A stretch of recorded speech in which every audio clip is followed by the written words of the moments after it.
Kobina machine to lesson no serve Piakin Kauji Biba Zelo down to Bioya.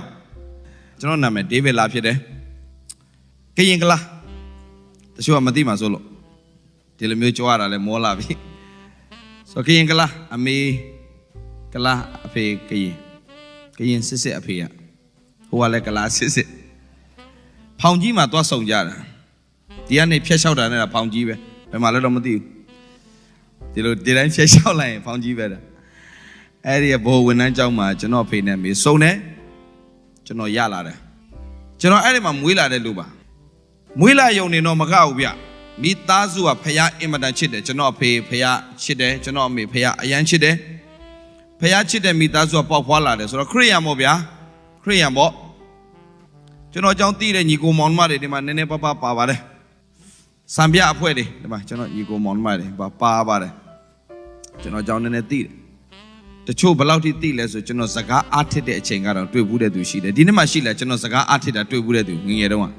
Let how we bow. Mother Tabibo, Mother Tabibo. Era, General arted of me would have wedding. Ging a leader, General Ali Ati Atine. You clearly the Nagamali. The Nagamazura, you chora Puramo. The Nazia gone a yoke. Yoga, General appear, seek and take you, General Nyapida Kia, bear me. Piano Javulam the Eddie Kikala, Yavula, Bear Misura. A comb piao, Tima Libet, Tarada. Eddie, bear me, Benyagare, Mira. I say, Nida, come here, Eddie Yokulis Najis, a gale, Atide, bear me in a niare, Sucheline, Eddie Yoli, come here, Mialone Porjan, and on Gayo. Don't get it, and lazy Joe Lauga Yo. Mias Naji. By Yo Pimalesura. I mean, 8 years in Papua, Piajouni, my Poma, Janot the Chinso, the Janot the Chinso is a garment table. Sagapio in that tit at the Chinso in low armor table, a young gone. Miongla, Soviam and now. Genoa, Mirea, a part time the Chinso water, Genopia, Chinso kind, Danage or Gibian like it. Diaby me Genopia, Muladan Jow, Josia, if you dare hold when I jump. Jano amiga Mingo Amati Leji in Amashide Mingo mas Xiao Pit. Davime, the Tonguya, she says Shikunema Tonguya, she says Shima, Jano Ami, and Lopude Tonguya, she said Kuma, Jano Api, Tide, Jono Bo when I jump Asuya Ema Venia, Asuya de Pede Ema Venia. So a pay Tide, Ami, and Lopudo, Jano Doka Yaude, Mure Ema Tuakania, H and Savage, Jano Payao, Aya. General Korean me. Piajon Pomanta de Korean me. Pia Johnny Letida walk, Janzari never batted a walk. The Lauti Piadia Kanshan and Mitazuma do a Gibian laye than a Baja. The Lodokari Yawale. A pay the Bione Wenare, a pay Tede, a me a Lopiode. Powap yet a Mure Ema Kania, I can't delete him and Ayo Ayare. I can't delete the locality dema. How near Simon Ayare? Dilobua Balo Yawarale. A semi be moody Miala Lily, 85 out, or that one live. A semi be moody Miala Lily, last suit down kind, Toda and Tode, Jerome, suit down Pugua de Diladoga Yada, suit down it on Malame. Go back Taco, Doka Yapu Sasu down, Jerome suit down now. Dabe Pia, Genobiore. Last suit down Makine, Masut down Naibu. I will also suit down, I made a suit down an area to do it. A bad time Piajon done it, nay, Manata Yana suit down a bar, Yo Mama Paula. Don't you know Lam suit down and you'll assume down now. Go Loma, go Sara. I wrote my Bafila, so Genoa. English in rebellions. Don't lam Ponkanchin say that you know him a winner. I remember baby while the car little like Koreans or Piajon to down. Totta is what ever come my lady church or lady sheet or Totta chino. H. Baby Yo Modo. Then I leave you live your life. So Nene Babaro, Soliva, the Chishin at the Bawaro Shide. So Piajon Vetuare, Dabi me Pietanaga. Yango Mioba Wobia, the two Piajonia. Dima Piajon below Chile Balero Matiu, Dama Yang Omia Piajon Nejaro, Passan Shide do the Musa San, Passan Machine, the Musa San, Janom Min Kede, Powau, Biobia. Don't do it here, Passan Shide, the Mio, Passan Machine, the Mio.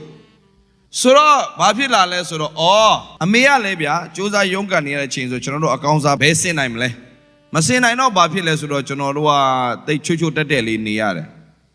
ဆိုးတယ်ဆိုတခါလေပေါက်တယ်ပြန်လှည့်ပတ်ဝဲရတယ်သိရမလားဒီဘက်ကပေါက်သွားလှည့်ပြန်လှည့်ရထဲမှာဝဲရဒါလေအဲ့လိုဘ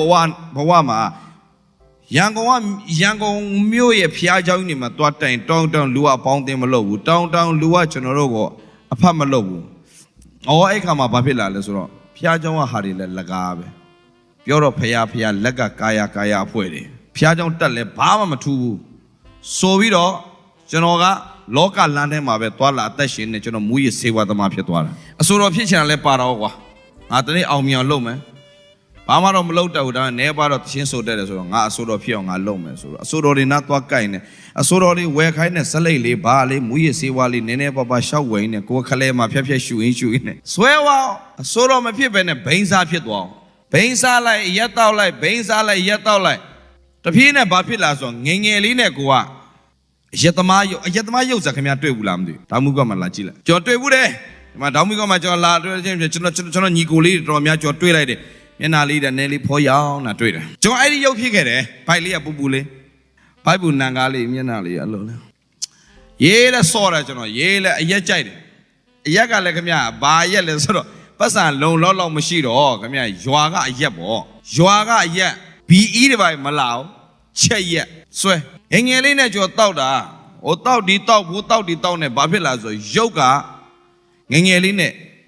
ရသမားရုပ်ပေါ့တော်နဲ့လူရင်းပြောရရင်တော့ကျွန်တော်ကဒီတိုင်းပဲအောင်မြင်အောင်ကြိုးစားနဲ့ဘဝပြတ်သွားတာဘာလို့ဘာကံမှမသိတော့လမ်းစာပျောက်သွားပြီးတော့အဖြေမရှိတော့ဘာလို့ဘာကံမသိတော့ဆိုတော့ကျွန်တော်သိတဲ့အရာတစ်ခုကငါဒီတိုင်းပဲသေတော့မယ်ထင်တယ်မူရစေဝါသမားနဲ့ဟာလားအတန်လာနဲ့သေရင်သေမသေရင်အသေးကျွမ်းတော့သေမယ်ဒီနှစ်ခုပဲရှိတယ်ဒါနဲ့ပဲငါသေမယ်လမ်းစာမရှိတော့ဘူးဒါပဲဒီဘဝနဲ့အသက်ရှင်နေရင်းနဲ့မှကျွန်တော်သေမလို့ဖြစ်သွားတာသေမလို့ဖြစ်တဲ့အချိန်မှာတကယ်သေကန်နေကြတော့သေရဲလားဆိုတော့မသေရဲဘူးကိုတော့တိတ်ပြီးတော့မိုက်လာကန်းလာဟဲ့အောင်လူစားသေတဲ့မွေးတဲ့ကွာဟဲ့အောင်အများကျွန်တော်မော်ပြီးကရင်ရွာတရွာလုံးသွားစိန်ခေါ်ဘူးတယ်တာကွာလောဆိုတာခါကြတဲ့မှာဓာတ်တစ်ချောင်းနဲ့မင်းတို့ကရင်ဒီမှာကရင်ကလာသွေးပိုရဲတယ်လာဆန်ထွက်ခဲ့ဟဲ့ထွက်ပြီးတော့ရိုက်တိုင်သေးတာကြားပြီ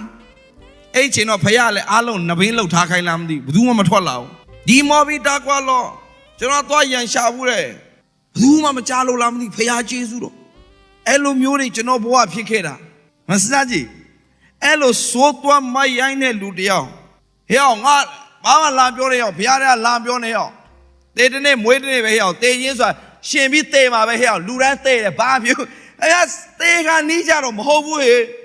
တေကနီးကြတော့ဆရာဝတ် hopeless ဆိုတဲ့စကားကဒီပဲလာအင်္ဂလိပ်စာတိတ်တော်လို့တော့မဟုတ်ဘူးကျွန်တော်အဖေတေကနီးမှာအဲ့စကားလုံးကြားဘူးတာအဖေတေကနီးမှာအဲ့ဆရာကြီးကလာကြည့်တယ်စပင်ရမရှိတော့အဲ့ဖို့ hopeless ပြောပြီးလစ်တော့နောက်ခဏနေကျွန်တော်အဖေလည်းကြောဆွဲသေးရောအဲ့ဒီဆရာလည်းကျွန်တော်နားလာပြီးတော့မှဆရာ hopeless hopeless ဆိုတော့ငါလည်းငါအဖေလို့လစ်တော့မယ်ထင်တယ်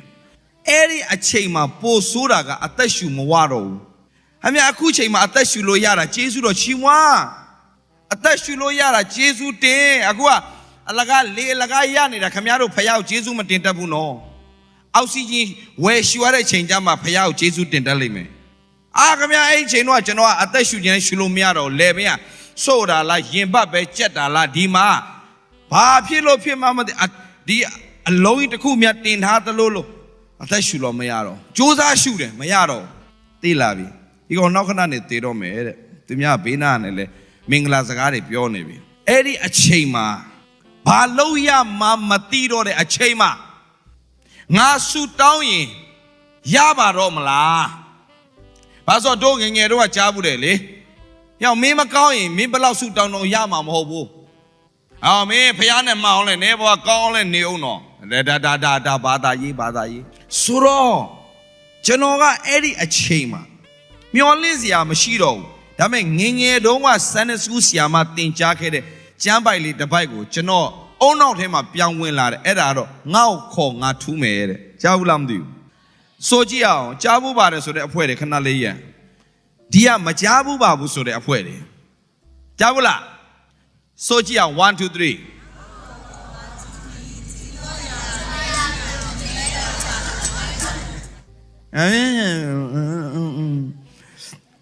ngao kholo bale nga thu mi pi ro bale chi to ya tin ma ti ne na ne de ya nga pho pya me de hey di ma chuno pyo me tai thu san na ga phaya so da kho yin thu de phaya so ba le ba da ne phaya ne ma tu da ai da ba da tya ri a long kaung la kaung ne ko be lo ma kaung ma bu le ba da tya so da a long kaung ne ba lo ma kaung na ba da tya so a long kaung la ma kaung ma me ta nyi de ba da tya ri a long kaung la kaung ba de a kong kaung ne ba lo le ba da tya ri a long kaung bo be tin pe de mo hu la ba da tya a long kaung ne kaung lo ba du lo nai le lo nai lo pyo de lu a lu le an ge yi tyaw pyo de an ge ro de thီလစောင့်ထိန်နေတဲ့ uncle တော့ဒါဆို uncle တခါမှစိတ်မဆိုးဘူးလား uncle ဆိုမဆိုးပါဘူးငါတူမအောင်မဆိုးပါဘူး uncle မလိန်နဲ့ကျွန်တော်လည်းစပြောင်းလဲခါစားဆိုအဲ့တော့အဲ့ဒီ uncle ကြီးနဲ့စကားပြော uncle မလိန်နဲ့လူဆိုစိတ်ဆိုးတယ်မဆိုးပါဘူးငါတူမအောင် uncle လူကြီးဖြစ်ပြီး uncle မလိန်နဲ့ဟဲ့အောင်ငါမင်းကိုပြောနေတယ်စိတ်မဆိုးပါဘူးလို့ဘယ်နှခါပြောဟာ uncle ပဲပြောတော့စိတ်မဆိုးဆိုမင်းငါ့ကိုစိတ်ဆိုးလာပြောတာငါစိတ်ဆိုးတာဆိုတော့လူဆိုတာစိတ်မဆိုးငါတီလာစောင့်ပါတယ်ဘယ်လောက်ပြောခမညာဆရာဦးခင်မောင်တင်းရဲ့အဖွာမနထထဖယားစီရှေ့မှာတရားထိုင်ပြီးတော့ဘာလုပ်လဲဂျေဇုထုတယ်ဂျေဇုထုသူ့မြေးလေးအဲ့တော့မြေးလေးပေါ့အဲ့ဒါဆရာဦးခင်မောင်တင်းဆိုတာမန္တလေးကအဲ့ဒီအဖွာရဲ့အနောက်မှာကလေးဆိုဆော့တာဗောဟိုပြေးဒီပြေးဟိုပြေးဒီပြေးအများစိတ်ကတူလောင်မမျှနိုင်တော့တန်းပေါက်တာအဲ့ဒီဟာဆော်တာအဲ့မှာအဲ့ကလေးကလည်းငငယ်တဲ့စနေအော်တရားထိုင်နေနဲ့ငါ့ကိုပေါက်တယ်နော်ဒါနဲ့ဘာလဲမသိခင်ဗျာတရားထိုင်နေလူပဲသွားမလို့ဖျားเจ้าမှာခရိယန်လည်းဘာတူးလို့လဲဖျားเจ้าအနောက်တန်းမှာထိုင်မနော်ဝင်လိုက်ပြန်ပြီဒီတရားအောင်မလေးပိန်းနာဟဲ့ပိန်းနာယောဂဖြစ်လာမသိဒီမိမဒုက္ခပါပဲဒီဟိုတယောက်ကလည်းပုတာလေးလိန်တော့မှဖုံထမလားမသိအမျိုးစုံထိုင်ပြီးတော့ပေါက်ခရထိုင်ပြောနေအဖွဲ့တွေအများကြီးမရှိလားရှိတယ်ဖျားเจ้าမှာလာထိုင်နေတဲ့ဝင်လာတယောက်ကြည့်တော့နေအဲ့ဒီမိမတွေ့ဘူးလားနေသိလားအဲ့เจ้าနဲ့မလေးအပြိုလိုလုံနေယောက်ျား3ယောက်တည်းမလေးဖျားเจ้าထဲမှာသူနဲ့ဘာဆိုင်လို့လဲပေါက်ခရပဲရှောက်ပြောနေတာဒါဆိုပါလေဖျားเจ้าထဲမှာနေနေအာကုသိုလ်လုံနေသူတွေတရားထိုင်နေအာကုသိုလ်လုံနေသူတွေကိုကောင်းလာပြီလို့ဆိုရင်လောကမှာခမမှတ်ထားဟန်ဆောင်ကောင်းတဲ့လူကလူကောင်းဟန်မဆောင်တတ်တဲ့လူကလူဆိုးတယောက်မကောင်းဟန်ဆောင်တတ်တော့ပါလေလူကောင်းလို့ပြောခါတာဒါမဲ့ तू ကမကောင်းကျမ်းစာဘာပြောလဲကောင်းတော့ तू မရှိတယောက်မှမရှိဖြောင်းမတော့ तू မရှိတယောက်မှမရှိလူအပေါင်းတို့သည်ဒုစရိုက်ကိုပြု၍ဖျားခင်ရှေ့၌အတရေပြတ်ပြီလို့ပြောတယ်တယောက်မှမကောင်းနဲ့အမေအဲ့တော့ဘာသာတရားကောင်းလို့ပါဘယ်သူကောင်းလုံးနိုင်လဲဒါကြောင့်မှတ်ထားဘာသာတရားဆိုတာကလှုပ်ခိုင်းတယ်ဖျားဆိုတာလှုပ်ပေးတယ်ဖျားဆိုတာဘာလဲဖျားဆိုတာဘာလဲလှုပ်ပေးတာဖျားလှုပ်ပေးတာဖျားမဆတာဖျားဆိုတော့ကျွန်တော်ငငယ်တဲ့ခရိယံပဲဒါပေမဲ့ကျွန်တော်ယတမဖြစ်သွားတယ်ငယ်တဲ့ခရိယာမဲ့ကျွန်တော်ဘိန်းစားဖြစ်သွားတယ်ခရိယာမဲ့ဘာလို့ဘိန်းစားဖြစ်ရလဲယတမဖြစ်ရလဲငယ်တဲ့ကဖျားမကြိုက်ဘူးဆိုတာမသိဘူးလားသိတယ်တိနဲ့ဘာလို့လှုပ်တာလဲလူမို့လို့လှုပ်တာလူဆိုတာကောင်းတာသိတယ်မလှုပ်နိုင်ဘူးမကောင်းတာသိတယ်မရှောင်နိုင်ဘူးအဲ့ဒါလူပဲဟန်ဆောင်ကောင်းလို့အစဉ်ပြေနေတာဒီလိုလာတော့မှလမ်းမှာလင်မယားရံဖြစ်ပြီးတော့လာပြီးတော့ဒီရောက်တော့မျက်နှာပြုံးလေးနဲ့ဖွဲ့တယ်အများကြီးရှိတယ်ဒီမှာရောက်မှလမ်းရှာလို့မတွေ့ရတယ်ကြားတယ်နေရတမျိုးလိမ့်စာလေးပါလေးတေးချပေးတာမဟုတ်ဘယ်မှာလဲဒေါင်းမီကွက်တယ်လိုင်းနဲ့ဒေါင်းမီကွက်တယ်ဘယ်မှာတွေ့လဲတလားကတ်ထူစက်ကူနဲ့ရေးထားတယ်မိုက်ခရိုစကိုပနဲ့ကြည့်မှမြင်ရတယ်အဲ့ဒီနည်းနည်းကြီးလဲရေးကြအောင်ဒေါင်းမီကွက်တယ်လမ်းကွဲလေးမှာမင်းအပြာနဲ့လူများတွေ့မှာဆိုလို့မြက်ပင်အောက်မှာထိုးထားတာဘာနဲ့တူလဲဆိုတော့ရှင်းပြီမှာလွန်ခဲ့တဲ့အနှစ်50လောက်ကထင်ပါရဲ့ဝင်ကြီးလာမယ်တဲ့ကြိုဆိုဖို့ ဗမာစကားတတ်တဲ့လူကလည်းဗမာစာတတ်တဲ့လူကလည်းတရားဟုတ်ပဲရှိတယ်အဲ့တယောက်ကဒါဆိုမင်းရေးဝင်ကြီးကိုကြိုဆိုဖို့ဘယ်လိုရေးမလဲဘယ်လိုရေးရမှာမသိဘူး तू လည်းခတ်တည်နေ तू လည်း तू ကတက်ဆုံးဆိုတော့ तू လည်းအထင်မသေးခံနိုင်ဘူးလေရတယ်လာခဲ့တပြက်စီအတန်ကိုယူတော့ထုံးတုပ်ပြီးတော့ရေးလိုက်ဘယ်လိုရေးလိုက်သလားလာဇန်နာကြိုဆိုပါရေးရမှာ तू မေ့နေတယ်ခတ်တည်ပဲလာဇန်ဆိုအခုလေလာရင်နဲ့ခမပြဿနာတက်တဲ့သူတွေအများကြီးရှိမှာပဲအခက်ခဲတွေကြုံတဲ့သူတွေအများကြီးရှိမှာပဲပြောပြချင်တာလူတွေကကောင်းတယ်လို့ဘလောက်ပြောညီကိုမောင်မတော့ဘုရားသခင်ရှိမှတယောက်မှမကောင်းဆိုကျွန်တော်လည်းပဲကိုကတော့မကောင်းတဲ့လူကတော့ကိုယ့်ကိုအားငယ်တာပေါ့ငါမကောင်းဘူးငါမကောင်းဒါပေမဲ့အဲ့ဒီသေကနီးဆဲမှာငငယ်တော့ကျမ်းစာလေးတစ်ပိုက်ဝင်လာဗာလဲငါ့ကိုခေါ်လို့ငါထူးမယ်တဲ့ပြီးတော့ဗာလဲကြီးသောအရာသင်မသိနိုင်အောင်နက်နေတဲ့ရောင်ငါအဲ့ဒီဖော်ပြမယ်ဆိုတဲ့ဟာကိုတောင်မှအဲ့တုန်းကအပြည့်စုံမသိပါဘူးတခုလေးပဲသိလိုက်ငါ့ကိုခေါ်ရင်ငါထူးမယ်လို့ပြောတာကဖယားငါ့ကိုခေါ်ငါထူးမယ်လို့ပြောတာလောကမှာအဲ့ဒီဖယားတစုတည်းပဲရှိတယ်အဲ့ဒီဖယားကောင်းကင်မြေကြီးကိုဖန်ဆင်းတဲ့ဖယားအဲ့ဒီဖယားကအခုခေါ်ရင်ထူးတဲ့ဖယားအဲ့ဒီဖယားကစัจ java တစ်ခုလုံးကိုဖန်ဆင်းပိုင်သားအုပ်ဆိုးတဲ့ဖယားအဲ့ဒီဖယားကဒီနေ့ကျွန်တော်တို့ကိုတတ်သိပေးမယ်ဒီညမှာညီကိုမောင်မအားလုံးကျွန်တော်ပြောပြချင်တယ်ချုံတော်ချင်းအမျိုးမျိုးတွေမှာရှိတဲ့သူတွေငါမကောင်းတဲ့အတွက်ကြောင့်ငါဆုတောင်းတော့ဖယားနားထောင်တော့မှမဟုတ်ပါဘူးငါပြစ်တယ်အယမ်းများတယ်ငါဆုတောင်းဖယားခင်ငါ့နားထောင်တော့မှမဟုတ်ပါဘူးလို့ထင်တဲ့သူတွေတေချာနားထောင်အဲ့ဒီနေ့မှာကျွန်တော်တစ်ချက်ပဲငါ့ခေါ်ငါထူးမယ်လို့ပြောတဲ့ဖယားအဲ့ဒီထဲမှာအုံနောက်ထဲမှာအဲ့ဒီကျမ်းပိုက်လေးဝင်လာတဲ့ခါမှာဖယားလို့အသက်ရှင်နေဆိုရင်ကျွန်တော်အသက်ပြန်ပေးပါအဲ့ဒီဖယားခေါ်ရင်တကယ်ထူးတဲ့ဖယားမိုင်ကျွန်တော်ခေါ်ပြီးအခုကျွန်တော်အသက်ပြန်ပေးပါကျွန်တော်အသက်ပြန်ရခဲ့တယ်ဆရာဝန်နားမလည်နိုင်ဘူးဘယ်သူမှနားမလည်နိုင်ဘူးကျွန်တော်အသက်ပြန်ရလာတယ်အဲ့ဒီနေ့ကနေစပြီးတော့မှကျွန်တော်ရေးပြောရဲလာတဲ့အရာတခုကယေရှုခရစ်တော်ဆိုတာကဘာသာရေးခရစ်ယာန်ဘာသာလာတီထောင်တော်ဖယားမဟုတ်ဘူးသူကလူသားအားလုံးကိုကယ်တင်ဖို့ကြွလာတဲ့ဖယားဖြစ်တယ်အဲ့ဒီယေရှုကဒီနေ့အသက်ရှင်နေ3ရက်မြောက်သောနေ့မှာကျွန်တော်တို့လဝကထဲမှာအသေးခံတဲ့3ရက်မြောက်တဲ့နေ့မှာရှင်ပြထားမြောက်တယ်အဲ့ဒီဖယားအခုခေါ်ရင်လည်းထူးတဲ့ဖယားဖြစ်တယ်ဆိုတော့ကျွန်တော်ပါတိပါလို့ကျွန်တော်ခေါ်တော့ဖယားကကျွန်တော်တက်တယ်ထူတဲ့နေ့ကနေစကျွန်တော်သိသွားပြီဟာဒီဖယားကတကယ်ခေါ်ရင်ထူးတဲ့ဖယားတကယ်တက်တယ်ပေးနိုင်တဲ့ဖယားကျွန်တော်သိတဲ့နေ့ကနေစပြီးတော့ကျွန်တော်ဘဝကိုအဲ့ဒီဖယားလက်ထဲကျွန်တော်ကုန်ပုံအပ်လိုက်တယ်ကျွန်တော်ဘဝရဲ့အရာခတ်သိမ်းရဒီနေ့ဖယားပဲဖြစ်တယ်အဲ့ဒီဖယားလက်ထဲမှာကျွန်တော်အပ်ပြီးတော့မှစတင်တော့ဖယားလက်ထဲမှာကျွန်တော်အပ်ပြီးတော့ဖယားကျွန်တော်ရဲ့အသက်တာကိုတနေ့သောချိန်မှာရောက်ရနေရမှာကိုရောကိုမတိသေးတဲ့သူတွေမျောလင့်ချင်းမဲ့နေတဲ့သူတွေအဖြေမရှိတော့တဲ့သူတွေအနာဂတ်ပျောက်ပြီဆိုတဲ့သူတွေလောကမှာပန်းနိုင်မရှိတော့တဲ့သူတွေဒီစီတို့ကိုရောတောက်ပြန်စီလှုပ်ပြီးတော့ခေါ်ရင်ထူးတဲ့ဖယားရှိကြောင်းကျွန်တော်တတ်သိခံခွင့်ပေးပါမြန်မာပြည်မှာပဲမဟုတ်ဘူးနိုင်ငံတကာမှာလူမျိုးတကာစီမှာတတ်သိခံသောအခွင့်ကိုပေးပါကိုရောအသက်ရှင်တဲ့ဖယားဖြစ်တယ်ဆိုတာကျွန်တော်အသက်လွတ်မြောက်ယုံနေမကဘူးလာမယ့်အနာဂတ်မှာကိုရောကောင်းမြတ်ခြင်းကိုကျွန်တော်တတ်သိခံဖို့ကျွန်တော်လမ်းဖွင့်ပေးပါအဲဒီတော့ကျွန်တော်ဘာအင်္ဂလိပ်စကားဘာမှမတတ်သေးဘူးဒါပေမဲ့ကျွန်တော်ဘာလုပ်လဲရှိတဲ့ပတ်စံလေးနဲ့ကျွန်တော်စုလေရနေကဘာမြေပုံသွားဝယ်တယ်ကဘာမြေပုံပေါ်မှာလက်တင်ပြီးတော့ကျွန်တော်ဆူတောင်းခဲ့တယ်နိုင်ငံတကာပေါ်မှာလက်တင်ဆူတောင်းတယ်ဖယားကျွန်တော်သေတွင်းထဲနဲ့ရွေးနှုတ်တဲ့ဖယားကျွန်တော်ကဘာနဲ့အဝမ်းကျွန်တော်ဆေလှုပ်ပြီးတော့ကိုရောကောင်းမြတ်ခြင်းကိုတတ်သိခံစေပါကျွန်တော်ဆူတောင်းခဲ့တယ်အခုနိုင်ငံ20ကျော်သွားပြီဖယားခင်ကျွန်တော်ပို့ဆောင်ခဲ့တာအဲ့ဒီဖယားအသက်ရှင်တဲ့ဖယားဖြစ်တယ်အဲ့ဒီဖယားလက်ခုပ်တီးတော့ကျွန်တော်ချီးမွမ်းကြရအောင်လက်ခုပ်တီးကြရအောင်အဲ့ဒီဖယားနာမတော်ကျွန်တော်ဘာကြောင့်လာပြောပြလဲဒီနေ့ကျွန်တော်ရွေးနှုတ်တဲ့ဖယားကျွန်တော်ဆယ်နာမအောင်ဘူးဆယ်နာမအောင်တဲ့ကောင်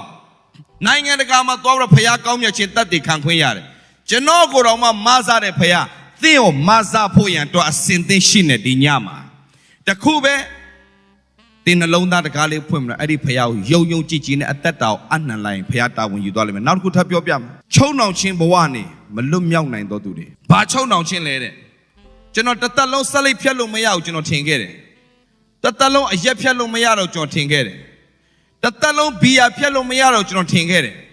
တသက်လုံးမူရစေဝါဖြတ်လို့မရတော့ဘူးကျွန်တော်ထင်ခဲ့တယ်ဒါပေမဲ့တိတ်ထူးဆန်းတာပဲအဲ့ဒီဖယားလက်ထဲကိုကျွန်တော်ဘွားပုံအပ်လိုက်တဲ့နေ့ကနေစပြီးတော့ကျွန်တော်ဆွဲလန်းနေတဲ့ကျွန်တော်ကိုဖျက်ဆီးဖို့ဒီခန္ဓာကိုယ်မှာရှိတဲ့အသေးအဆုပ်တွေကိုဖျက်ဆီးမဲ့ကြောက်ကတ်တွေကိုဖျက်ဆီးပြမဲ့မူရစေဝါအဲ့ဒီမကောင်းတဲ့အရာတွေအားလုံးကိုခွန်အားနဲ့မတွန်းလှန်နိုင်တဲ့အရာတွေအားလုံးစိတ်ကအမြဲတမ်းမိုက်ရိုင်းတဲ့စိတ်တွေအားလုံးကိုယေရှုနဲ့တွေ့တဲ့နေ့ကနေစပြီးတော့ကျွန်တော်ထဲကပြောင်းပြန်ဖြစ်သွားတယ်ကျွန်တော်တို့ကလည်းလိုက်ဆိုရအောင်လူမီဒီကခရစ်တော်၌ရှိလင်အသစ်ပြုပြင်သောတတဝါဖြစ်၏ဟောင်းသောယာတို့သည်ပြောင်းလဲ၍ခတ်သိမ်းသောယာတို့သည်အသစ်ဖြစ်ကြပြီဆိုတော့ယေရှုကျွန်တော်ဘဝထဲဝင်ရောက်လာတဲ့နေ့မှာယေရှုခရစ်တော်ဆိုတာကခေါ်ရင်ထူးတဲ့ဖခင်အဲ့ဒီယေရှုခရစ်တော်ကျွန်တော်ဘဝကို upside down ကျွန်တော်ဘဝကိုပြောင်းပြန်လှန်တော့ပြောင်းလဲပစ်စေတဲ့ဖခင်ကျွန်တော်ခွန်အားနဲ့မကြော်လွန်နိုင်တဲ့အကျင့်ဆိုးတွေအကျင့်ရုပ်တွေမကောင်းတဲ့ຢာတွေအားလုံးကိုကျွန်တော်ထဲနဲ့ဆွဲထုတ်သွားပေးတာအဲ့ဒီယေရှုဖခင်ပဲဖြစ်တယ်အချိန်တိုင်းရင်အရက်ဆိုင်သွားခြင်းနဲ့ခြေလမ်းအချိန်တိုင်းအဲ့ဒီအိမ်ကိုသွားပြီးတော့ဘိန်းထိုးခြင်းနဲ့ခြေလမ်းနေအကုန်လုံးကိုမလုံးဝသွားခြင်းစိတ်မရှိအောင်ဆွဲထုတ်ပြတဲ့ဖခင်ကသူ့ရဲ့နာမကယေရှုခရစ်တော်ဖြစ်တယ်ကိုယ့်ဘာသာမကြိုးစားနဲ့နှစ်ပတ်ကြော်မခံနိုင်ဘူးနှစ်ပတ်ကြော်တာနဲ့ကိုယ်ခွန်အားကတပတ်နှစ်ပတ်ပဲအဲ့ထက်နဲ့ဆွဲထုတ်တဲ့ဖခင်အကြောင်းဒီမှာအကြောင်းအရာလေးတစ်ချက်နဲ့ကျွန်တော်ဝေငှချင်တယ်တမန်တော်ဝတ္ထုခန်းကြီး3မှာကျွန်တော်ပဲဖတ်ပြပါမယ်သေချာနားထောင်ပါဒါတကယ်ဖြစ်ပြလေးပါဒါတကယ်ဖြစ်ပြပါ true story ဒီအကြောင်းအရာလေးကတော့ဘာလဲတဲ့ဒီတိုင်းပဲမပြောကျွန်တော်ပြောတော့မယ်မဖတ်သွားတော့ဘူးအမိဝန်းတွင်းကတဲ့မမွေးခင်အမိဝန်းထဲမှာရှိကြတဲ့ကဒီခလေးကခြေထောက်ကသိမ့်နေတယ်ခြေထောက်ကမတမဆွမ်းမိခင်ဝင်းထဲမှာကြတဲ့မိခင်ရဲ့ one bite ထဲမှာရှိကြတဲ့အဲ့ဒီခလေးရဲ့ခြေထောက်ကမတမဆွမ်းဖြစ်တယ်မွေးလာတဲ့ချင်းနဲ့စပြီးတော့အဲ့ဒီခလေးကခြေမတမဆွမ်းဒုက္ခိတလေးမွေးလာတယ်ဆိုတော့ဒုက္ခိတရဲ့လောက်ကဘာလဲမွေးလာတဲ့ခါမှာဒုက္ခိတတထေးအိမ်မှာမွေးတဲ့ဒုက္ခိတလေးဆိုရင်တထေးဖြစ်တဲ့အတွက်ကြောင့်ဒုက္ခိတရဲ့သားလေးကိုပိုတော်မှဖူးဖူးမှုတ်ရကြည့်အောင်မယ်ဒါမဲ့ဘလောက်တနာဖို့ကောင်းလဲဒီဒုက္ခိတလေးအမေစီယာမွေးပြီးအရွယ်ရောက်တဲ့အချိန်မှာအဲ့ဒီကောင်လေးကိုတထောင်စားလှုပ်ခိုင်းတယ်အဖေမေကငါစနာကြည့်ဒီကျန်တော့ကြည့်အောင်ဒုက္ခရောက်တဲ့ကလေးတွေအများကြီးပါအမိဝန်းနဲ့ထွက်လာတဲ့အချိန်မှာမျက်စိမမြင်တဲ့ကလေးတွေနားမကြားတဲ့ကလေးတွေခြေလက်မပါလာတဲ့ကလေးလေးတွေ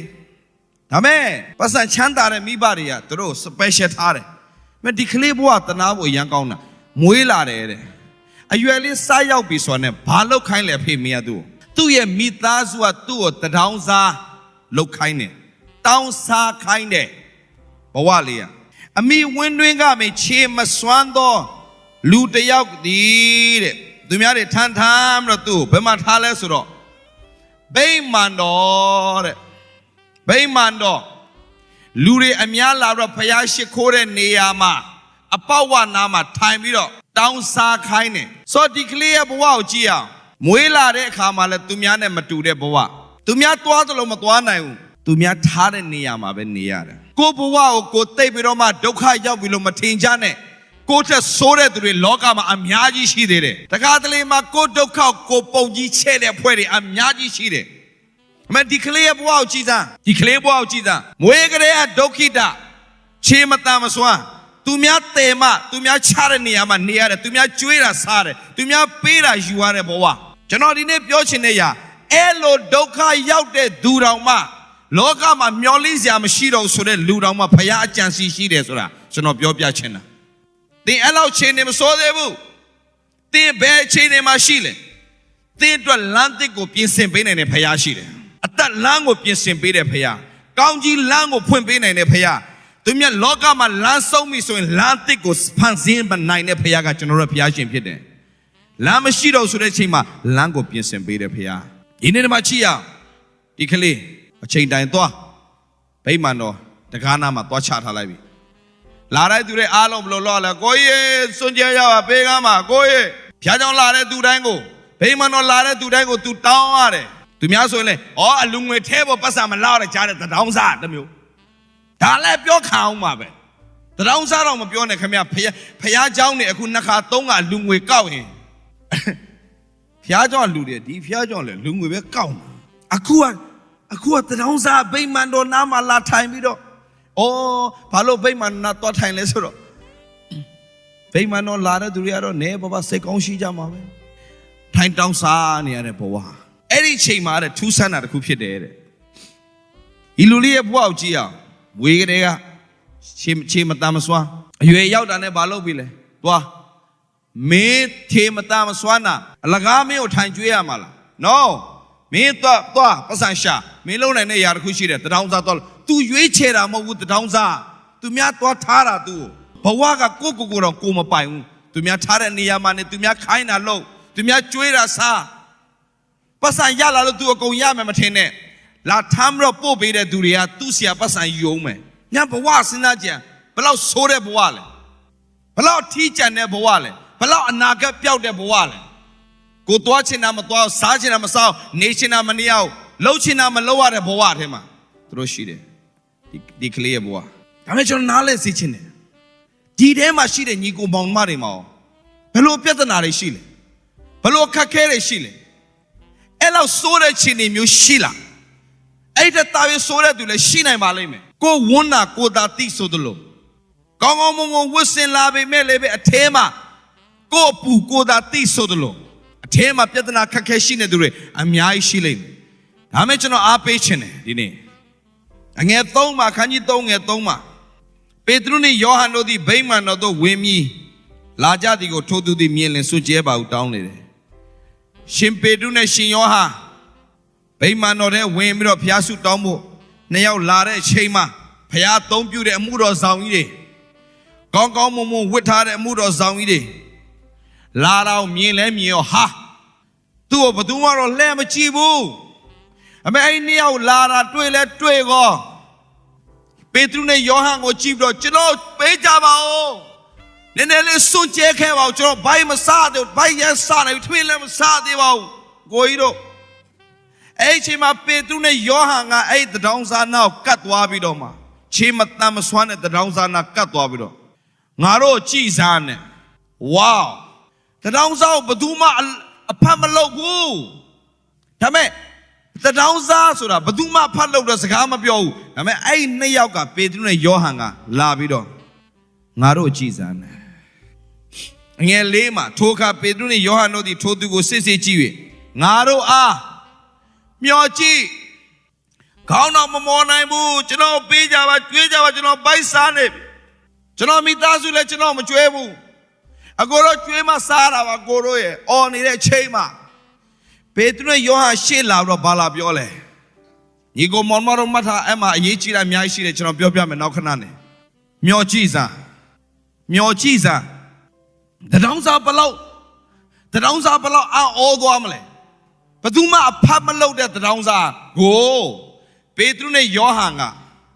ဘယ်သူလဲလာပြီအဲ့ဒီပေတရုနဲ့ယောဟန်ကငါတို့ကြည်စားနဲ့ငါတို့ကြည်လဲကြည်ရောအငင်ငါမှာဟာငါ့ကိုကြည်ခိုင်းပြီဆိုတော့ငါ့ကိုမြင်များပေးတော့မယ်ထင်တယ်ဒီနေ့ကတော့ငါစားပေါက်ချောင်ပြီဒီနေ့တော့ငါစောစောအိမ်ပြန်လို့ရပြီဒီနေ့တော့ငါပြစ်စားတဲ့ဘွားနဲ့ခောက်ဆွဲကြော်လေးစားတော့မယ်ထင်တယ်လူဆိုတာမျောလင့်ခြင်းနဲ့အထင်နဲ့အသက်ရှင်နေရတဲ့ဘဝဒါပေမဲ့အဲ့ဒီလူရဲ့ဘဝအဲ့ဒီနေ့မှာပြောင်းလဲသွားတယ်ဘာကြောင့်ပြောင်းလဲသွားလဲဘာကြောင့်ထူးခြားသွားတာလဲ तू မမျောလင့်ထားတဲ့ဘဝကြီးတစ်ခုလုံး तू ပြောင်းလဲသွားတယ်မောကြည့်စမ်းနဲ့စုံတစ်ခုရမယ်စိတ်ထင်နဲ့မောကြည့်တဲ့အချိန်မှာအငယ်6မှာပေတရုကလည်းငါ၌ရွှေငွေမရှိမောကြည့်လို့ပြောတော့ကြည့်ပြီလေခင်ဗျာတောင်စားတယောက်ကိုခင်ဗျာအရှိမလာတော့ငါ့ကိုကြည်စမ်းလို့ပြောကြည့်ပြီဗောကိုဘယ်လောက်ပေးမှလဲကိုမောကြည့်ခိုင်းတဲ့လူကငါ့မှာပတ်စံတပြားမရှိဘူးပြောလိုက်ခင်ဗျာဘလို့ခံစားမယ်ထင်တောင်စားခင်ဗျာလာနောက်တာတောင်စားဆိုခင်ဗျာမနှောင်းနဲ့တော့ခင်ဗျာငါတို့မှာရွှေမရှိဘူးတဲ့ငွေမရှိဘူးဒါပေမဲ့ရှိတဲ့ရာငါပေးမယ်တဲ့ဒီပန်ကြီးကောင်မအားလုံးကျွန်တော်ပြောပြမယ်ဘဝမှာကျွန်တော်ကတောင်စားထက်ကျွန်တော်အဲ့ဒီပေတရုနဲ့ယောဟန်ကျွန်တော်စိတ်ဝင်စားတယ်။ဒီနေ့သင်ဘဝမှာဘာမှရှိနေပါစေ။သင်ယေရှုရှင်။ဘ Bawai a kake alo appear Yeshu Pide. Era dinitino alo Piopyachin. Pedro Yoang, now mochis ane. Swim a shiu, wave a shiu. Shide a myong payment. Bale. Yeshu namana tawe landlord. Bale. We are paying Kong Dwame. Mako Sona in Aya. The Kama Myolin had a 2 boy the Kulong. Come young, we got think what the Kulong of Young Lepin and Moo. You may think what the Kulong Young Lepin and a Yeshu Creto Piede. Tia a Mingalatian and Mingalapian Pisida, Yeshu Creto Piede. Tia changing a Mingalatian and Mingalapian Piampira, Yeshu Creto, the Bade Beshide. Tim you are changed out a Balape Pake, Eddie Yeshu Creto good thing, Yarani and Sabroma. Tim boy the Kulong Young Ledwar. Eddie Petrusa Badule. Petrus or Tangate. Petrus or Tanetani, Nana, a low show needed Tangate. Have met the name of Petru Leo, Yeshu Win Yaulare. Eddie Yeshu Kritoga.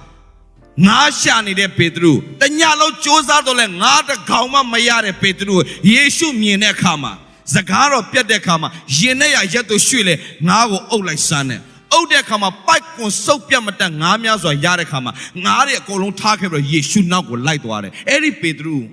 Tu bati doabile. Nata Payaga Yeji de Swati doabi.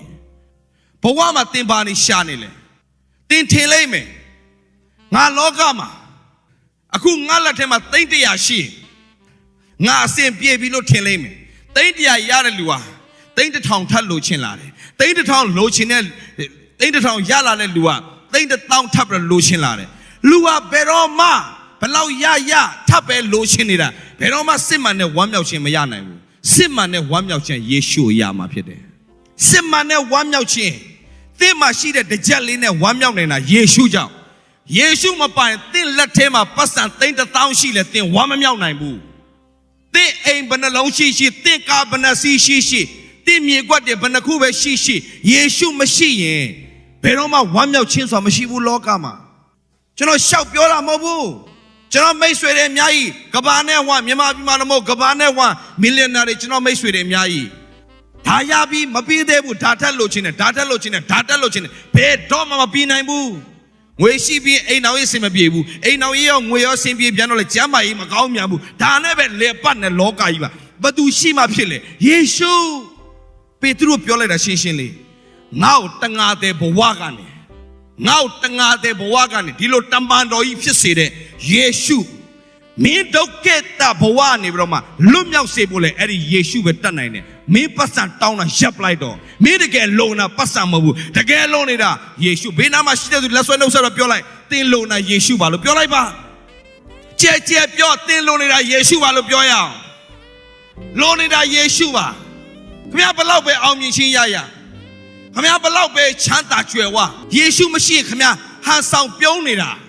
Hands sound Pionira. Lurishima, they hold up with him. Hands sounded a logai. But do Shima then 1 young lay. Yeshu na dreamer then get 1 young lady. Eddie Yeshu na put it, do them a dream machine. Kapa Logaya, Pagata Narine, Hands sound Murin and Pianida. A simman sora. Yeshu na tweeted to my machine. Hallelujah. Hallelujah. Hallelujah. Shakanet Sinli Janokuna Sodore. Jesu Rombarba Chadom Mashiva. No. Sialaba. No, I couldn't have a piantole. I couldn't have a Shakanella. Janona Saturday Chinos being a saintly. Shakane. H. No, I am a Piadu. Piakazali. Or hobby ever Piakazali. I'm a dying donga to a Jago Gigi Tauda to Delphine. Yet Gigi Tauda. I mean, that they can't tell you to Jalaya. Jonathan they cannot butter they can let. Jonet Matuya, I don't quit Mavachilla. I quit my General Butter they can let. Genogo Saranga, Shatamab 1 and 3 on Locata. Yangelina, Shatamab 1 and 3 on Locata. Yeshu net Twelo Genoa Tine, Shatamane Mate, and a Kabapa Payaka Machine Pure de Villa. Siakne, Shatamab 1 and 3 will locata. I mean, it's not that they cannot check. Chino Shatamab 1 and 3 will Saranga, Piasibu Jansi Donale. Payatakin, Chino Matare Jansia. Alminchin. Bono Tin Shachin. Nenge Yene Shatamab 1 and 3 will Chino Lokama Muila Ramo. Amen. Benza Buane, Atalane, Nenge, you in a table, Willa Mobu. Era the name, General Payala, General Bopo, Ala de Chima, General Abim, Young Miazo, Yetamari, Benza, Lumia, Kupayapias, and Bigane. Siakne, Yetamapuan, table sat and low song Kerava. Come up here, Siakne. Pia Nidao, Pianale, so Emma, Tegero, Ayan Pia Sanga, Lulu Lemobia. So Emma Piatwine, Siat, Tia Hoja, Quilly, Lumiaria, through the Chidam Ho, through a quick cure science rock, Pian Senna, a quick Gomocom Pian Senna Chima, Juno to Chibi at Apian in Azima,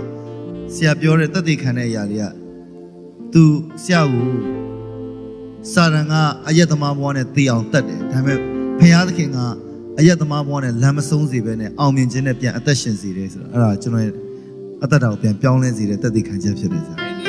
Ainian is Sabra.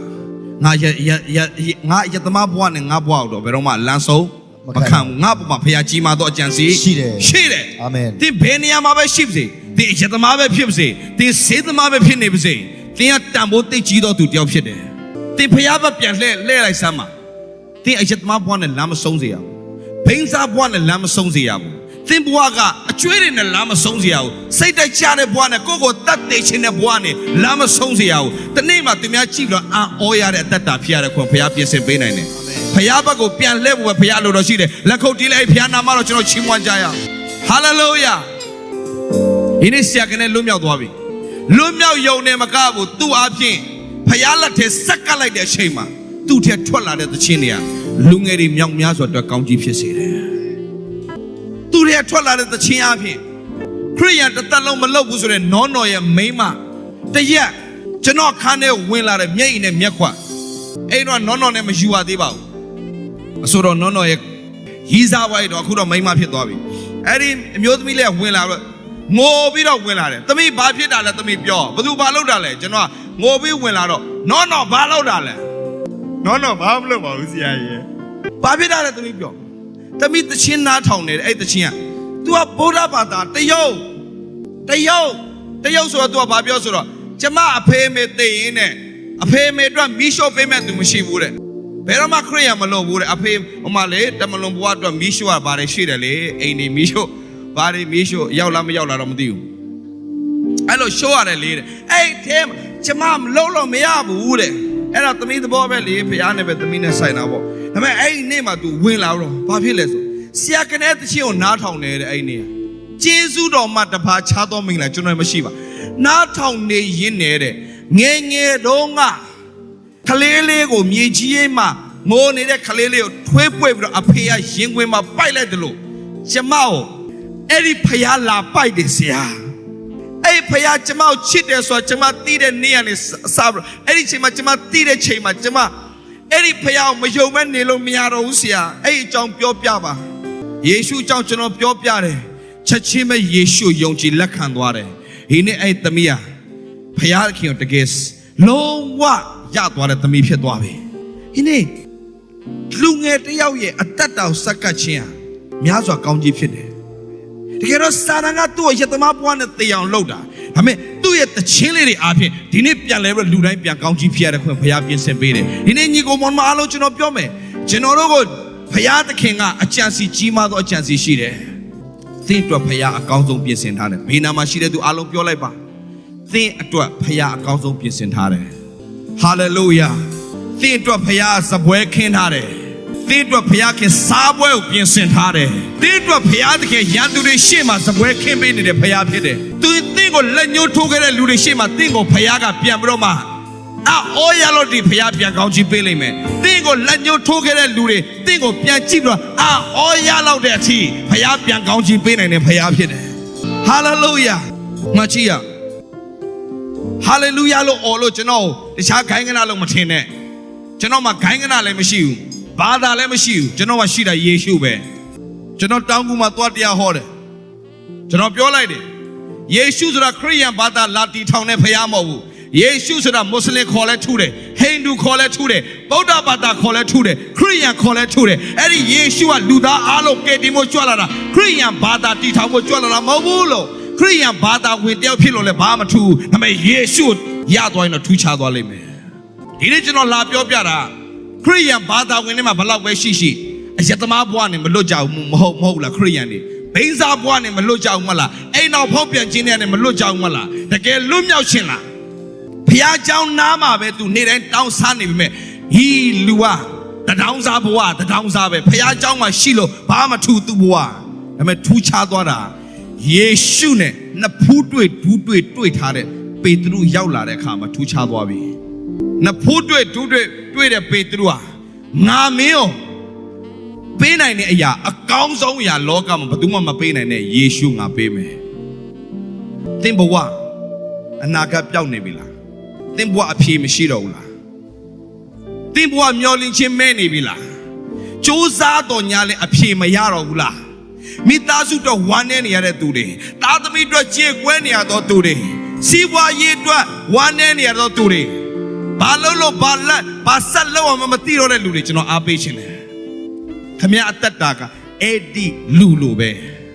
ဗိမာန်တော်တခါနာမှာထိုင်ပြီးတော့မှငါဘာဆက်လို့အောင်ငါဘယ်လောက်ထိဒီနေပူထဲမှာသူများထားတဲ့နေရာမှာနေဖို့တောင်းစားရအောင်မလဲငါဘွားဒီတိုင်းပဲဘယ်လောက်ဆက်သွားရအောင်မလဲသမီးလေးတယောက်ချောလေးကျွန်တော်စီတနေ့ရောက်လာတယ်အင်မတန်ချောမောလှပါတယ်ဒါပေမဲ့ငိုတယ်ကျွန်တော်တရားဟောပြတယ်သမီးဘာဖြစ်လဲသူ့ကိုကြည့်တဲ့အခါမှာအင်မတန်ဝတ်ကောင်းစားကောင်းဝတ်ထားတယ်အင်မတန်ချောမောလှပါတယ်မင်းသမီးရှုံးတယ်သူ့အသားရဆာအင်မတန်အင်မတန်နူးညံ့တဲ့သားရဒါပေမဲ့သမီးဘာဖြစ်တာလဲသမီးကိုကြည့်လိုက်အကုန်လုံးကโอเคနေတာပဲသမီးကိုကြည့်ရင်တော့မင်္ဂလေးတိုင်းအစားပြန်ပြီးတော့ငေးကြည့်ရတဲ့အလှမျိုးသမီးရှိတယ်ဘာဖြစ်တာလဲဆရာဒီလပမှုကဘာလို့ရလဲဆရာကျမဘွားလွတ်မြောက်ခြင်းပြီးစုံလဲဆူစားလဲယူဘာဖြစ်လဲကျမသူများမရင်ငယ်ဖြစ်နေတယ်သမီးမလို့ချင်တော့ဘူးတာတွေဘလို့ယုံထွက်မှလည်းမသိတော့ဘူးပတ်စံရတယ်ဆရာအိမ်ရှိတယ်ကားရှိတယ်ဒါပေမဲ့ဝမ်းမြောက်ခြင်းမရှိတာကြားပြီဆရာဒီဘွားကိုကျမမလို့ချင်တော့ဘူးသမီးမလို့ချင်တော့ဘူးသူများမိန်းမကျိတ်ဇဲခံရတဲ့ဘဝနဲ့နေတိုင်းနေနေတဲ့သမီးကြားနေရတယ်နေတိုင်းမနေချင်တော့ဘူးလွတ်မြောက်ခြင်းပြီဘလို့လုပ်အောင်လဲဆရာကျွန်တော်ပြောလိုက်တယ်အဲ့ဒီအချင်းတွေကိုလေလွတ်မြောက်ပြောင်းလဲစေနေတာယေရှုတပါးတည်းပဲရှိတယ်သမီးဘဝကိုဖခင်လက်ထဲအပ်လိုက်လေသမီးလှုပ်ရှားမလို့ဖခင်ကုံလမ်းပြဆင်ပေးလိုက်မယ်သမီးဆူတောင်းလိုက်ဆမ်းပါသမီးဘလို့ယုံထွားမှမသိတော့ဖခင်လက်ထဲအပ်လိုက်ပါသမီးဆူတောင်းပေးမယ်တလားလောက်ကြာတဲ့ခါမှာသမီးဘလို့လဲဖခင်အသက်ရှင်နေဆရာအဲ့ဒီအဖိုးကြီးကျမကိုထားခဲ့ပြီကျမဝမ်းသာတယ်သမီးဒီနေ့ဘဝတင်နဲ့ဖခင်နဲ့ပြန်စားတော့မယ်ဆူတောင်းပေးလိုက်တယ်အကောင်းဆုံးယောက်ျားရပါစေအဲ့ဒါ2014ခုနှစ်က2016မှာသူ့အင်မတန်ချစ်တဲ့ယောက်ျားအင်မတန်တန်ဖိုးထားတဲ့ယောက်ျားရသွားတယ်ပြောပြတယ်သမီးမရှို့ထားတဲ့အကုန်လုံးပြောပြသမီးဘဝတလို့ဖြစ်ခဲ့တယ်အဲ့ကောင်လေးခေါ်လာတယ်သမီးကြောက်ကုန်တိပြီလားအကုန်တိပြီဆရာဘလောက်ပဲဖြစ်စေဆရာကျွန်တော်သူ့ဘဝဘာပဲဖြစ်စေဆရာကျွန်တော်ချစ်တယ်ဆရာပြီးတော့ကွာရောက်ယူပလိုက်ရောဖခင်နဲ့တွေ့တဲ့သူတိုင်းအကုန်အမင်္ဂလာနဲ့မင်္ဂလာပြန်ဖြစ်တယ်အချောက်ဘဝနဲ့သေဖို့ကြံစီခဲ့တဲ့စာတန်က AIDS နဲ့6တာမှ6ကတ်နေတာဒါပေမဲ့အခုပြန်ဆိုတာမှဆိုစွတ်နေတာပဲဖခင်ရှင်လုံနိုင်တဲ့ဖခင်ဖြစ်တယ်အာမင်ဟာလေလုယာအဲ့ဒါဘသူကြောင့်လဲယေရှုကြောင့်ဒီ1000စားမျောလင့်ခြင်းမဲ့တဲ့1000စားယေရှုနဲ့တွေ့တဲ့နေရာမှာဘာဖြစ်သွားလဲသူများမပေးနိုင်တဲ့အရာထား၍လှမ်းလောက်လို့ပြောတဲ့ချိန်မှာရုတ်တရက်ထား၍မတ်တရက်ပြီးလင်လှမ်းသွားတယ်မကြည့်အငယ်9မှာထိုသူလှမ်းသွား၍ဘုရားသခင်အားချီးမွမ်းသည်ကိုလူအပေါင်းတို့မြင်သောအခါထိုသူသည်ဗိမာန်တော်၏တင့်တယ်တကားနာမှာစွန့်ကြဲခြင်းကိုခံ၍ထိုင်နေသောဘာပြောလိုက်တာလဲသူထလှမ်းသွားတော့မြင်တဲ့သူတွေအားလုံးကဒီလူက1000စားမဟုတ်ဘူးလားအခုဘလို့ထလှမ်းလျှောက်သွားလဲမွေးကလေးကစင်းရဲလာခဲ့တဲ့ကောင်လေးမွေးကလေးက1000စားလေမွေးကလေးကနေဒီကောင်ကျင်ချင်းအမင်္ဂလာနဲ့ပြည့်တဲ့ကောင်ဘလို့ထလန်းလျှောက်တာလဲသူများပြန်အော်ရလောက်တဲ့အထိဘုရားသခင်သူ့ကိုကောင်းချီးပေးတယ်ဒီနေ့ညီကိုမောင်မရောက်စီတိုင်းဒီမှာလာတဲ့ရောက်စီတိုင်းသင်ဘဝကိုဒီကောင်ယတမားပါ ဒီကောင်ဘိန်းစားပါဒီကောင်လက်ကားကောင်ပါဒီကောင်သူများတတ်လို့သိမှာပါဒီကောင်ဒီမှာကျွန်တော်ပြောခဲ့ဘူးတဲ့ဒေဗလာဆိုတဲ့ကောင်သူများတတ်ရင်သူများတတ်လို့သိရင်သိမသိရင်အမ်ဘာဆိုဘရသိမသိရင် overdose နဲ့သေမဲ့ကောင်စောင့်ကြည့်လို့ပြောတယ်ဒါမဲ့သူတို့ပြောသလိုကျွန်တော်မဖြစ်ခဲ့တာဘာသူကြောင့်လဲဆိုတော့ယေရှုကြောင့်ယေရှုကြောင့်သာမဟုတ်ခဲ့ရင်ဒီနေ့ကျွန်တော်သေသွားတာကြာပြီသူတို့ပြောသလိုပဲလမ်းဆုံးသွားမှာဒီမှာလောကမှာတင့်ခြေနေကိုကြည့်ပြီးတော့လူတွေကတော့လက်ညှိုးထိုးပြီးပြောကြမှာပဲဒါပေမဲ့မှတ်ထားဘာမှရှိနေပါစေမုတ်ဆိုးမတရားငယ်လေးနဲ့မုတ်ဆိုးမဖြစ်တယ်ဆရာဘာဆက်လုပ်အောင်လဲသမီးဘဝမှာတကယ်အားကိုးတဲ့ယောက်ျားမရှိတော့သမီးဘာမှလည်းမလုပ်တတ်ဘူးယောက်ျားကိုပဲအားကိုးခဲ့တာတစ်သက်လုံးသမီးဘာမှလည်းမလုပ်တတ်တော့ဘူးချက်ပဲပြောလိုက်တယ်ဘာမှမလုပ်တတ်ရင်နေပါစေဘာမှရှိနေပါစေမင်းဘဝမှာယေရှုဒီနေ့ဆက်နေရပေးလိုက်စမ်းပါယေရှုသင်ရဲ့အသက်တာထဲမှာနေရပေးလိုက်စမ်းပါအဲ့ဒီဖခင်ကိုတက်တာထဲမှာခေါ်ဖိတ်လိုက်စမ်းပါအဲ့ဒီဖခင်ကိုအားကိုးကြည့်စမ်းပါကျွန်တော်အမြဲတမ်းပြောနေရစကားရှိတယ်ဖခင်ရှိဒူးထောက်တဲ့လူကဘယ်တော့မှလူရှိမှဒူးမထောက်ရဘူးအဲ့ဒီမျိုးသမီးလေးဘဝကိုပုံသွားလိုက်တယ်ယောက်ျားလည်းထပ်မယူဘူးဆရာဖခင်ကိုပဲသမီးအားကိုးတော့မယ်ဒီနေ့ဤသမီးကိုဖခင်ချီးမြှောက်ကောင်းချီးပေးတယ်ဒီကိုမောင်မအားလို့ကျွန်တော်ပြောပြမယ်ဘဝမှာအစင်ပြေမဲ့ထင်ပြီးယောက်ျားယူတယ်ယောက်ျားယူတော့ပိုတော့ဆိုးသွားသေးတယ်အစင်ပြေမဲ့ထင်ပြီးတော့လှုပ်တဲ့အလုံငန်းတွေအားလုံးကအရှုံးပဲရင်ဆိုင်နေရတဲ့သူတွေရှိဘဝမှာအနာဂတ်ပြောင်းနေပြီကိုရွေးချယ်တာမဟုတ်ဒီလိုဖြစ်လာတာကိုရွေးချယ်တာမဟုတ်ဘူးသူရွေးချယ်တာမဟုတ်ဘူးဘဝကြီးရွေးချယ်ပေးလိုက်တာမွေးကလေးကနေအမင်္ဂလာဖြစ်ခဲ့တယ်လောက်တိုင်းမအောင်မြင်တဲ့သူတွေဒီနေ့ကျွန်တော်ပြောပြမယ်ဘဝမှာဖြေရှာလို့မရတဲ့သူတွေဒီနေ့ညဒီသတင်းစကားကိုကြားတဲ့အချိန်မှာသင်အလိုအပ်ဆုံးကဘာတူလဲအဲ့ဒီပေတရုဘဝကိုပြောင်းလဲစေခဲ့တာယေရှုပဲတငါတဲ့နဲ့တမန်တော်ဖြစ်လာတယ်အဲ့ဒီတောင်းစားဘဝကိုလည်းပြောင်းလဲပစ်စေတာယေရှုပဲဒီနေ့သင်ဘဝတစ်ခုလုံးပြောင်းလဲပစ်မှာယေရှုခရစ်တော်ပဲဖြစ်တယ်သင်ရဲ့အနာဂတ်ကိုပြောင်းပစ်မှာယေရှုခရစ်တော်ပဲဖြစ်တယ်အဲ့ဒီလူထားပြီးလမ်းလျှောက်သွားပြီးပြေးပြီးတော့ကခုတ်ချီးမွမ်းအောင်မြင်တဲ့လူတွေအားလုံးအံ့ဩတယ်သင်ကိုလက်ညှိုးထိုးခဲ့တဲ့လူတွေသင်ကိုကြည့်ပြီးတော့ပြန်အံ့ဩရတဲ့အခွင့်ကိုဘုရားရှင်ပြန်ပြင်ဆင်ပေးလိမ့်မယ်ဟာလေလုယာအရေးကြီးစွာသင်ရဲ့အသက်တာထဲမှာယေရှုကိုတော့နှစ်ဖို့တွေ့ဒူးတွေ့သောအသက်တာဖြစ်ပါစေအဲ့ဒီယေရှုကိုအသက်တာထဲမှာနေရာပေးခြင်းတဲ့သူတွေအဲ့ဒီယေရှုကိုတကယ်မြည်ဆန်းခြင်းတဲ့သူတွေအဲ့ဒီယေရှုနဲ့ယဉ်ကျေးခြင်းတဲ့သူတွေရှိရင်အများဆုံးမတ်တက်ရပ်ပြီးတော့ရှေ့ကိုထွက်လာခဲ့ကြရအောင်အားလုံးခဏမတ်တက်ရအောင်အားလုံးခဏမတ်တက်ရအောင်ယေရှုအကြောင်းတော့ကြားဘူးတာကြားပြီဒေးဗစ်လာလည်းငယ်ငယ်တဲ့ယေရှုအကြောင်းကြားဘူးတယ်ဒါပေမဲ့သေကနီးမှအဲ့ဒီဖခင်နဲ့နှစ်ဖူးတွေ့ဒူးတွေ့တယ်ဟန်ဆောင်ခြင်းမရှိနဲ့ဖခင်နဲ့တကယ်နှစ်ဖူးတွေ့ဒူးတွေ့ခြင်းတဲ့သူတွေတကယ်ယဉ်ကျေးခြင်းတဲ့သူတွေဖခင်အကြောင်းကြားတာနဲ့ဖခင်ကိုသိတာမတူဘူးနှစ်ပေါင်းများစွာဖခင်အကြောင်းသိတယ်ဘာမထူးဘူးဒါပေမဲ့ဖခင်ကိုတကယ်သိခြင်းတဲ့နှလုံးသားနဲ့ခေါ်ဖိတ်တဲ့နေ့ဟာကျွန်တော်ဘဝအတွက်ထူးခြားသွားတယ်ဒီနေ့ယေရှုခရစ်တော်ကိုတကယ်သိကျွမ်းခြင်းတဲ့သူတွေမြည်ဆန်းခြင်းတဲ့သူတွေဘဝမှာဒီဘဝယုံငါစိတ်ကုန်နေပြီလောကမှာငါသက်ရှင်ရတာစိတ်ကုန်နေပြီဒီဘဝကိုလက်ရှိဘဝကိုငါစိတ်ကုန်ပြီဆိုတဲ့လူတွေအသစ်တော်ပြောင်းလဲခြင်းကိုမြင်တွေ့ခြင်းတဲ့သူတွေလွတ်မြောက်ခြင်းတဲ့သူတွေကျမ်းမာခြင်းတဲ့သူတွေစာတိုင်းချုံတော်ခြင်းအမြဲတမ်းရှိတဲ့သူတွေလွတ်မြောက်ခြင်း